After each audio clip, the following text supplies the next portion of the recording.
Rise and shine, ladies and gentlemen. Get up, get up, get up, and get ready to make something happen. Woo-hoo!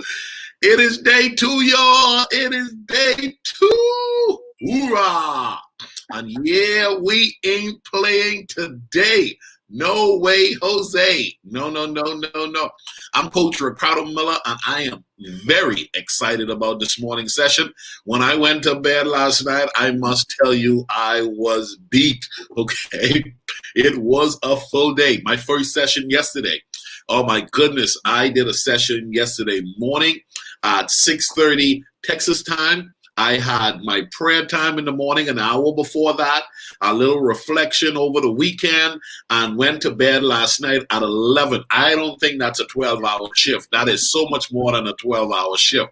That right there, you can't live on that. No. That's not encouraged to be lived by. But we got people coming in. This is a bonus session, guys. This is a bonus session for the Influencer Summit. We're so grateful to the men and women who signed up, the pastors who committed their teams to join us at this year's Influencer Summit. And now we're on day 2. Woo! Hey, you better text a friend, text one of your volunteers, your workers, your leaders, your directors, and say, they are on now. They brought in a bonus session, As a matter of fact, the information you're about to receive is worth the entire summit. Listen, man, each one of these sessions are that good. We're going to be talking about volunteers. How do you get them? How do you keep them? What's up, Angela Marks? We got some early risers. I need you all to pray for the summit today. No technology issues, no technical difficulties. We're declaring no technical difficulties in Jesus' name. If you're joining us this morning, I want to see where the early risers are from. Which church are you from? Which city are you from? Which island nation? Come on, just let us know you're from Jamaica. If you're from Dominican Republic, we had St. Kitts in here yesterday. We had Canada in here yesterday. Mexico was in here yesterday. Let us know where you are tuning in. And we want to know your church. Plug your church and the island or country or city or state you're representing. Miss Sherry Chester, good morning. Good morning. I am so delighted to be joined with you this morning. You are an early riser. Absolutely. It's an honor to be here. You know, the early bird gets the worm. And when you get up early, you have time to pray and think and do a to-do list. And man, you get to determine that it's going to be a great day. Woo! There you go. It's going to be a great day. I've been declaring that. I've been declaring it. Oh my goodness. I want you guys to declare it. You better say something. It's going to be a great day. Miss Sherry, I know you're a veteran in children's ministry. You love the Lord and you have been serving for a while. As a matter of fact, quickly tell our viewers a little bit of your story in relations to serving, because you were one of those people that got activated in ministry early with the understanding that God needed some workers. God needed someone to help bring kids to Christ and reach young people in the community. Tell us a quick bit of your story for a minute, please. I will. I think it's important, especially for this particular summit, to know that influencers are the children's ministry leaders and volunteers. I entered children's ministry at the age of 11. I knew God had called me to work in our church's local bus ministry. They said you couldn't until you were 16. I asked every Sunday, every Wednesday. They lowered the age to 13. I wore them down. There's a story in the Bible about that. I kept going back. And they were like, you're going to have to visit all day Saturday, and you're going to have to be up here, at 6:30 in the morning on Sunday, and you're not going to get home till 2. And I'm like, send me in. I am ready. And they finally said yes at age 11. And so, I had a great mentor in my life, Jim Haney, that let me go with him on Saturdays to visit kids. And I was hooked in KidMin forevermore. Woohoo! And listen, a lot of lives have been blessed because of your commitment to serving Jesus and touching people with the message of hope and healing. And we give God the honor and the glory. Thank you for submitting to the call. And over all of those years, you kept it moving. And I just would like to read the book on the phases of your development in ministry, the good, the bad, and the ugly. Because, in ministry, we get to see some incredible things. We see lives change. And then we have some moments where we see, man, that could have been dealt with differently. Yeah. We don't have to watch a soap opera. We get to live it live, like you said, the good, the bad, and the ugly. And what we want is for people to learn from our mistakes and for us to say, hey, there is a better way. Yes, there is a better way. Well, this morning, we're going to dive right in. I wanted to take about 30 minutes and bless this summit audience with some good practical stuff about recruiting volunteers. I'm a big believer in God has assigned someone to help you. Yes. Okay, I believe that when God gives you a vision, he also set people aside to assist you with that vision. However, I think sometimes the skill set of the person who has the vision in relations to recruiting may not be as good as the vision has been defined. Your vision could be defined, but your skill set to recruit may be limited. And so let's talk about recruiting volunteers, retaining volunteers. I wrote down some questions. Do you think people still want to serve in ministry? I've heard people say that old lie. I think it's a lie, and that is people don't want to serve anymore. Talk to us about it. People definitely want to serve. The people that you have in your ministry now, and the ones that are hoping you will ask, really have already said to God first, here I am, Lord, send me, use me, and they're waiting. So it's not that people don't want to serve. I can tell you what people really want. They want the ask. They want you to see who they are and what they can bring to the table and how God can use them. They want to be validated. Yes, totally. People want to serve. It's our approach in how we relate to them that makes all the difference. Ooh, it's our approach, ladies and gentlemen. Somebody needs to write that down. Approach can be studied. Let me say that. Amen. Approach can be studied. There's a time, there's a skill, there's dynamic sensitivity. Approach can be studied. Let me ask you this. How important is culture in recruiting volunteers? It's everything, because people want to follow the leader that you would like to emulate.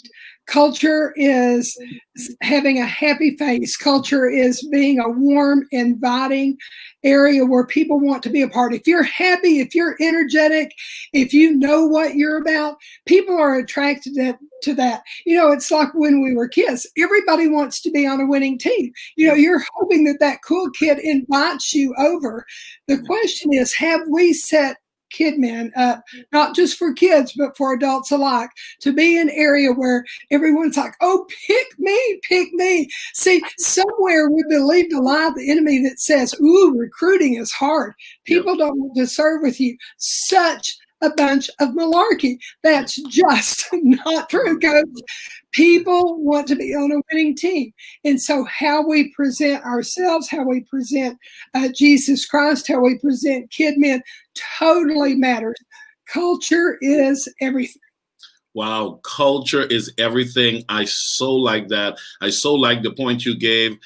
People want to be on a winning team. I totally agree with that. I told them, hey, when I used to teach the workshop on volunteers, recruiting volunteers and retaining them, I often give the example, people were swimming away from the Titanic. People were running towards the Carnival cruise ship. Yeah.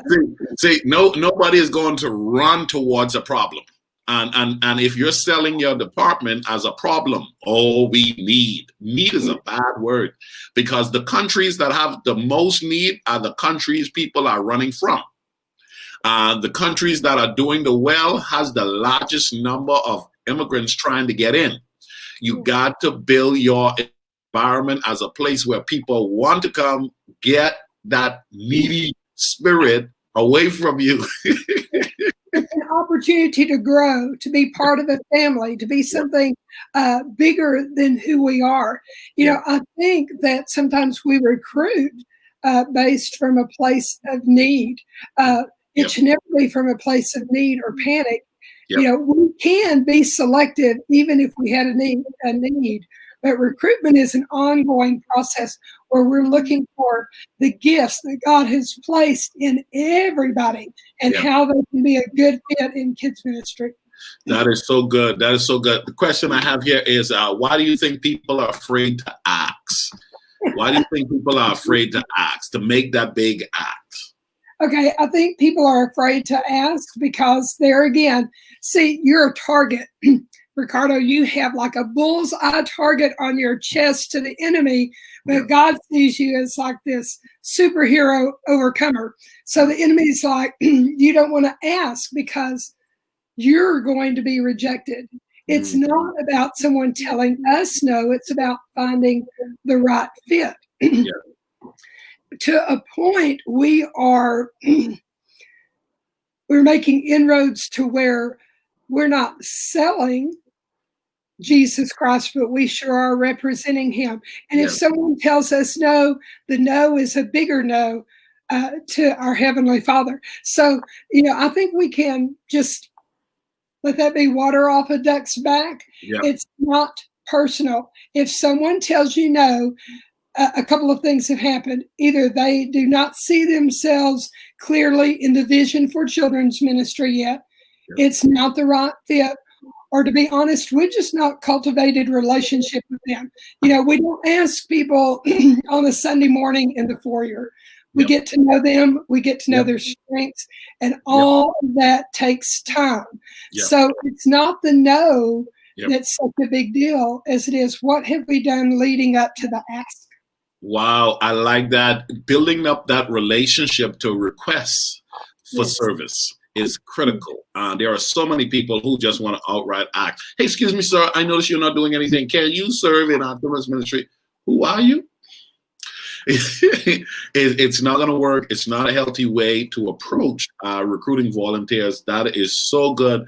There's work that is required, I think, and that's why a lot of times people don't want to ask.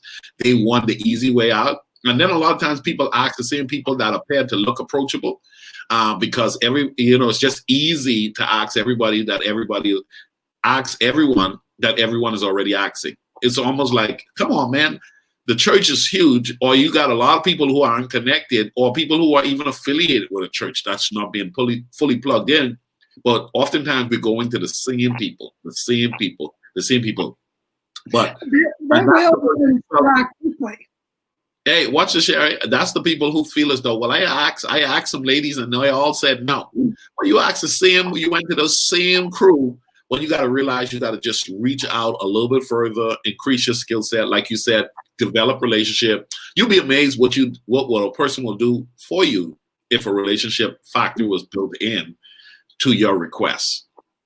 Yes, and I would like to give a personal example of that. We had a lady a couple of years ago that approached me and she said, I do not enjoy working with children face to face, but I want to help the children's ministry. And she said, I'm good at administration. I'm good at filing. I'm good at getting people together to help do things. How can I be a part? Excuse me. And so I said, yes, please come up. We had a day and she was like, can I invite this lady? Can I invite Vicky? Can I invite Taffy? She started naming off these women. And in a matter of weeks, there were 5 women up at the church for hours on Monday and Tuesday, helping to cut out things, make lessons. They started going to lunch together. They started inviting me. They wanted to do things outside a church. And you see what happened? It was relationship. They started pulling on one another's strength. One would file, one would cut out things.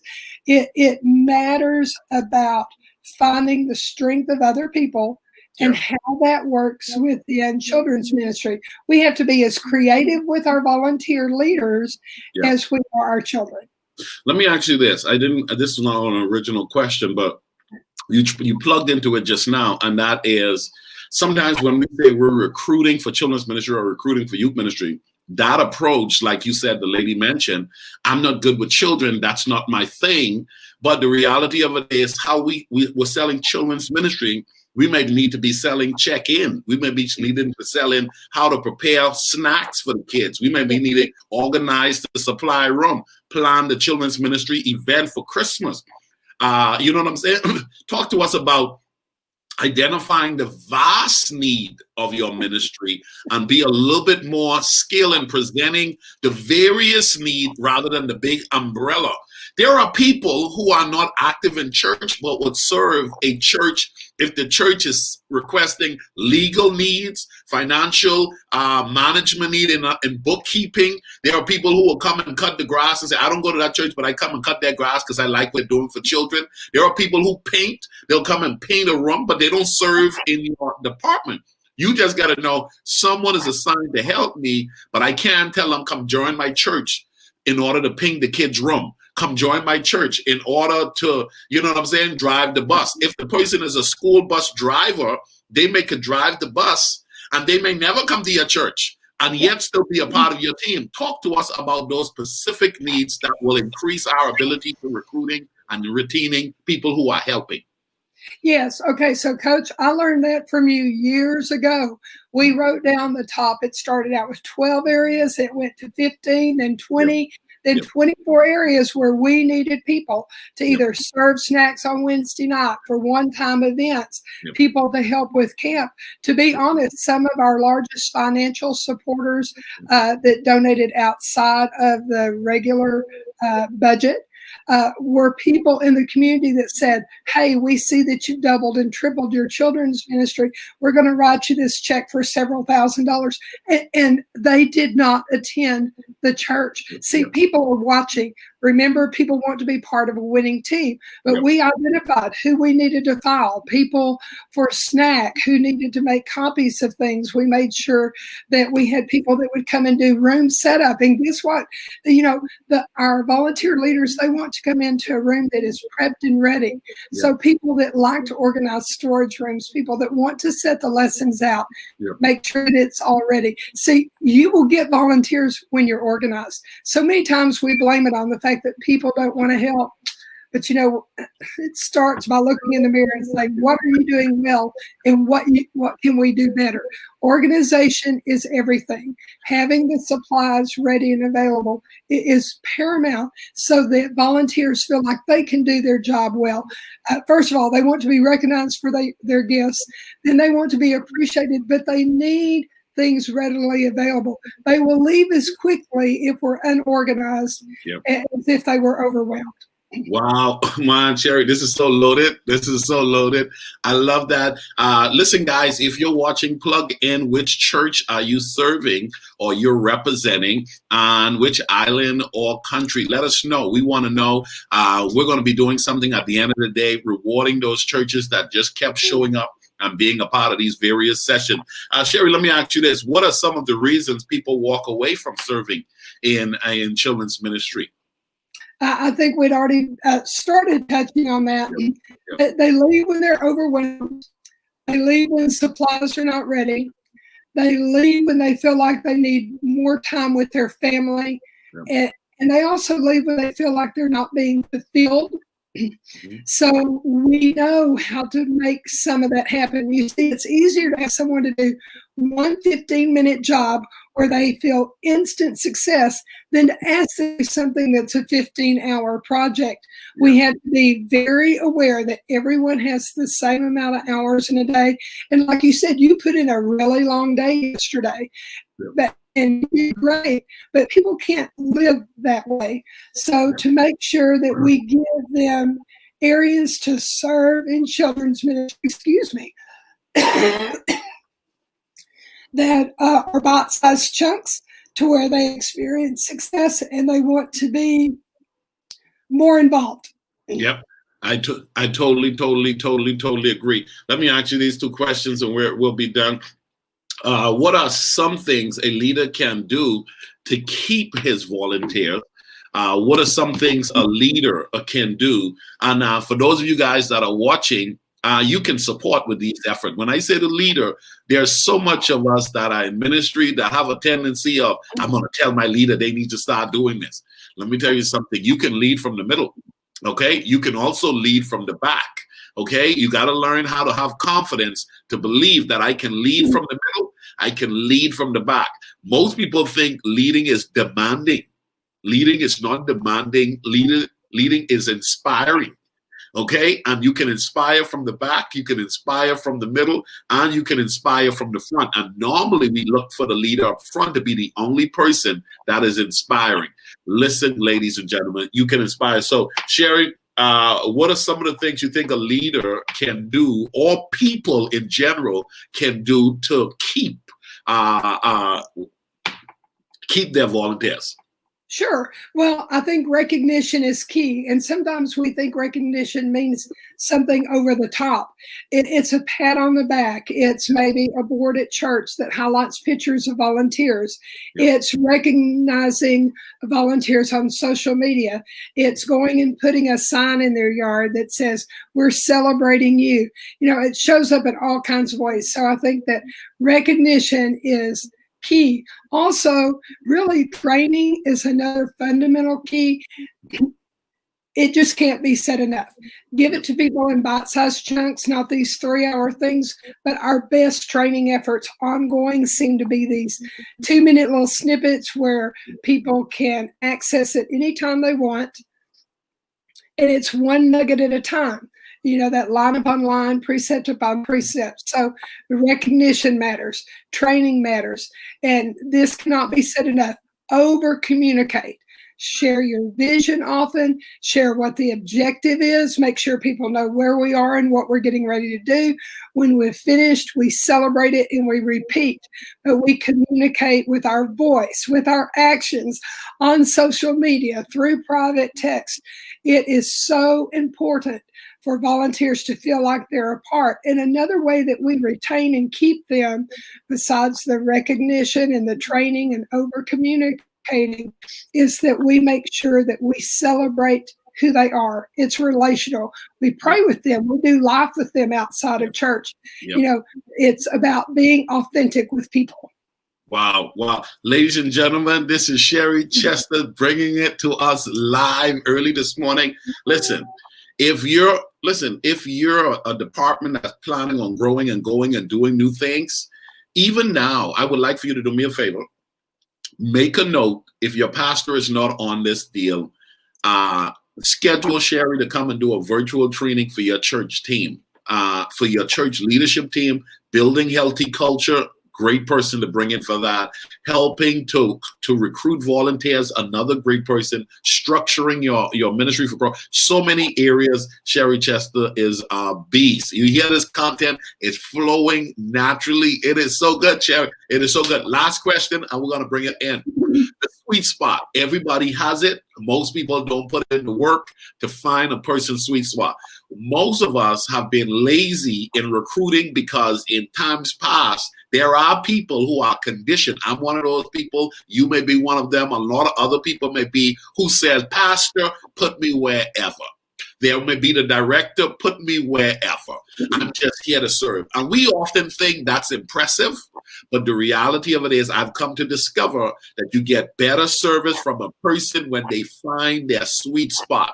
How important is it for leaders to put in the work? And what is some of the work that will be required to finding a person's sweet spot and helping them to survive for the long haul? Because even that person who says, put me anywhere, they don't know that they can be put in a spot that's not their best spot, which eventually limit their lifetime.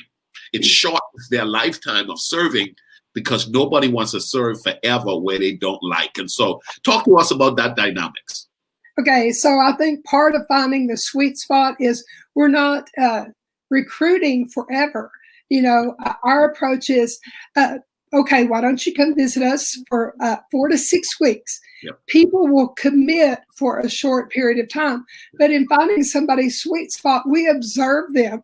And there again, it goes back to it just can't be instantaneous. Boy, if they're an extrovert and they're happy and they're smiling and they're laughing, they are going to be a great small group leader.